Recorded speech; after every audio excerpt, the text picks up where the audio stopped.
হ'ব আইডিয়া নাই এটো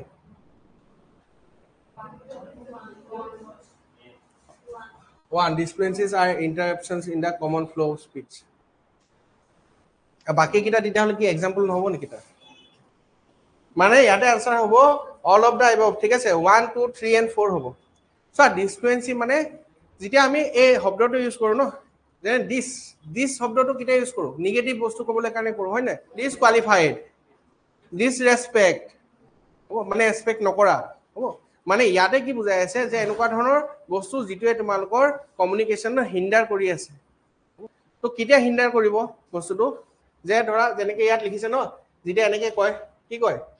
সো কিউট এনেকৈ কয় হয়নে এটো নকয় জানো সো কিউট তো এইবিলাক হ'ব মানে তোমাৰ কি হৈছে ইমানকে ক্লেৰিটি নাই এই কাৰণ তুমি শব্দটো দীঘল কৰি পেনি কৈছা next pausing silently during a speech is an example of disfluence ঠিক আছে এটো হৈ গল কি ডিসপ্লেন্স কথা নুকুৱা হৈ গল বুজিলা repeating words during a speech is an example of disfluence news big breaking news ঘুৰি পকি একেটা কথা ৰিপিট কৰি থাকিব বেলে বেলেগ ধৰণে ৰাজু ঘৰত আজি চুৰ হৈ গল আজি ৰাজু ঘৰ এটো হৈ গল কি